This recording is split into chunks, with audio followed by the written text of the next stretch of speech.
सबसे पहले करारी विधानसभा के महान जनता को मैं जय भीम से अभिवादन करता हूं। साथियों,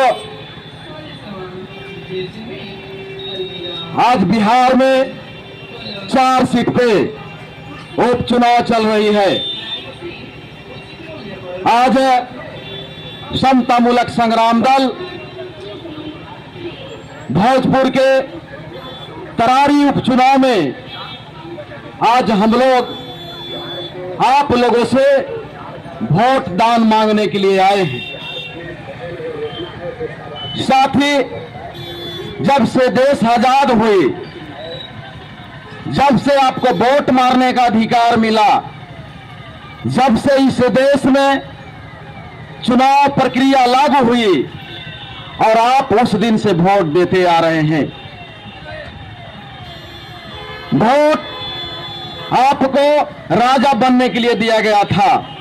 लोकतंत्र में जनता ही मालिक होता है, जनता ही राजा होता है। पर आज तक वोट तो आपने दिया, पर आप राजा नहीं बने। राजा तो छोड़ दीजिए, वो सपना में भी आपको नहीं बनने दिया। जो आपको सेवक बनना, जिसको वोट से आप सेवक चुनते हैं, राजा वो बन गया और सेवक आपको बना दिया।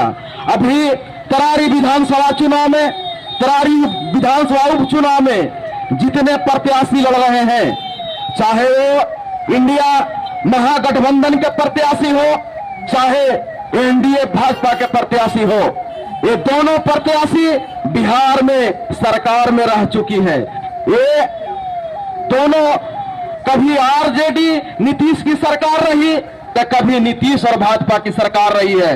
यानी जितने केसरिया, लाल, हरा, पीला जितने झंडा है, बिहार में सरकार चलाया है। आप उनसे हिसाब मांगिए। ये सरकार चलाने वाले सेवक, तुम बताओ कि राजा था या मेरा सेवक था? तुमने, जब तुम्हें हमने मौका दिया सरकार चलाने का, तो आपने हमें क्या दिया? यहां आप लोगों को सिर्फ भय दिया गया है मेरे साथी, आपको डराया गया है। इस लोकतंत्र के जो राजा है उसी को यहाँ के सेवक ने डराया है। किसी ने रणवीर सेना के नाम से डराया, तो किसी ने जंगल राज के नाम से डराया। किसी ने कहा कि हमको वोट नहीं दोगे तो रणवीर सेना आ जाएगा। किसी ने, नीतीश बाबू ने कहा कि अगर हमको वोट नहीं दोगे तो जंगल राज आ जाएगा। यानी डर ही डर, अभी भी डराया जा रहा है कि बटोगे तो कटोगे, पता नहीं। सिर्फ और सिर्फ डर की राजनीतियां लोगों को डराया जा रहा है। और डराने में कोई पीछे नहीं है, चाहे केसरिया हो, चाहे लाल हो, चाहे हरा हो। इन लोग सिर्फ डरा के आपसे वोट ले रहा है, अपनी काम के आधार पर वोट नहीं मांग रहा है। मैं चैलेंज के साथ कहता हूं कि आप जाइएगा कि मैं झूठ बोल रहा हूं या सही। यहाँ के लड़ने वाला लाल झंडा भी 10 साल से यहाँ विधायक है, और यहाँ जो भाजपा के प्रत्याशी हैं वो भी यहाँ 15 साल विधायक रहे हैं। लेकिन उनकी हिम्मत नहीं है कि किसी के द्वार पर मैं जाऊं और उनसे कहूं कि हमने आपके गांव में एक काम किया है, इसलिए हमको वोट दीजिए। कोई प्रत्याशी नहीं, जब भी आपके गांव में जाएगा तो एक दूसरे के खौफ दिखा के वोट मांग रहे हैं। अगर भाजपा के लोग जा रहे हैं तो खौफ दिखा रहे हैं कि देखो यहाँ लाल झंडा वाला आएगा तो आपको क्या कर देगा। लाल झंडा वाला जा रहा है तो दिखा रहा है कि रणवीर सेना वाला ये कर देगा। लेकिन आप लोग डरिएगा नहीं।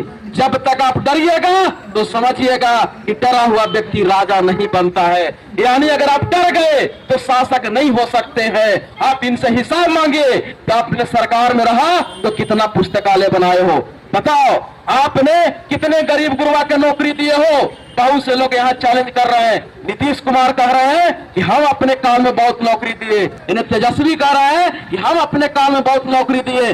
पर उनसे पूछिए कि आपने नौकरी किसे दिया है? क्या गरीब गुरबा जो राजमिस्त्री काम करने वाला है, जो ठेला चलाने वाला है, जो खोमचा बेचने वाला है, जो राजमिस्त्री में काम करता है, जो घर द्वार में पोछा लगाता है, जो मजदूरी किसान करता है, उनके बाल बच्चा को आपने कितना नौकरी दिया है। तो मैं आप लोगों से हिसाब पर पूछ रहा हूं और बता रहा हूं साथियों कि नौकरी किसे मिला? जिस डिप्लोमाधारी था।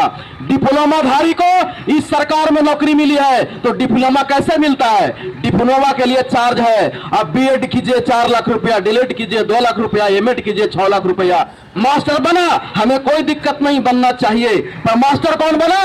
जो डिप्लोमाधारी है वो बना। यानी गरीब के बेटा न 2 लाख रुपया था, न 4 लाख रुपया था, न 8 लाख रुपया था, तो डिप्लोमा का प्रमाण पत्र नहीं लिया तो मास्टर नहीं बना। पर मैं पूछना चाहता हूं कि स्कूल में सिर्फ मास्टर ही आता है तो स्कूल के साफ सफाई कौन करेगा?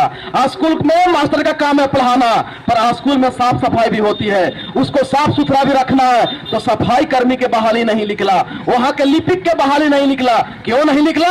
क्योंकि अगर सफाई कर्मी के बहाली निकलता तो डिग्री मांगी जाती मैट्रिक का, डिग्री मांगा जाता आईए का। बड़ी लिपिक की अगर बहाली होती तो डिग्री मांगा जाता बीए पास का। तो ये आईए और बीए पास का और मैट्रिक पास किसके बाल बच्चा है? तो वही गरीब गुरबा के बाल बच्चा है। खेतिहर मजदूर, ठेला चलाने वाला, टेम्पो चलाने वाला, खोमचा बेचने वाला, राज मिस्त्री मजदूर के बेटा जो है वो मैट्रिक पास, आईए पास और बीए पास है। लेकिन इनके लिए कोई बहाली नहीं निकाला। ये दोनों सरकार कोई बहाली नहीं निकाला।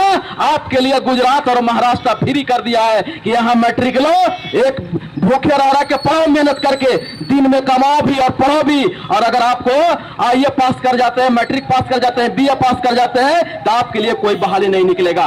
चले जाइए आप हॉस्पिटल में डॉक्टर सरकारी मिलेगा, कंपाउंडर सरकारी मिलेगा, पर वो हॉस्पिटल में जो साफ सफाई करने वाला कर्मचारी है वो सरकारी नहीं है, वो ठेकेदारी है। वहां पर देख लीजिए साफ सफाई करने वाला कौन है? तो गरीब गुरुआ का बाल बच्चा है, गांव गरीब गुरुआ की महिला है, उसके लिए कोई बहाली नहीं निकला।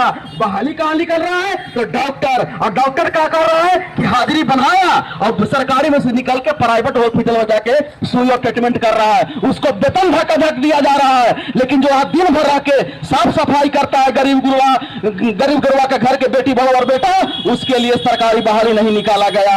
अब चले जाइए, आपका शहर है आरा में आपको मिलेगा नगर निगम का बोर्ड। नगर निगम में आप देखिएगा तो नगर निगम का पदाधिकारी मिलेगा सरकारी बाबू, नगर निगम के ऑफिस में कर्मचारी मिलेगा सरकारी बाबू, पर रोड पर जिसके लिए नगर निगम का स्थापना किया है, रोड पर जो झाड़ू लगाता है, जो नाली साफ करता है, जो आपका शौचालय साफ करता है, उसको सरकारी नहीं नौकरी दिया गया। उसको लिए क्या किया गया? ठेकेदारी, मजदूरा बनाया गया है। यही सरकार की नीति है कि गरीब के लिए कोई नौकरी के बहाली नहीं निकालो, जो अमीर है उसके लिए नौकरी के बहाली निकालो और ढिंढोरा पीटो कि हम लोगों ने तो बहाली निकाला।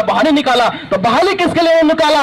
जो पैसे वाले लोग थे, जात चाहे कोई हो, जो पैसे वाले लोग थे उसको इस सरकार ने नौकरी देने का काम किया।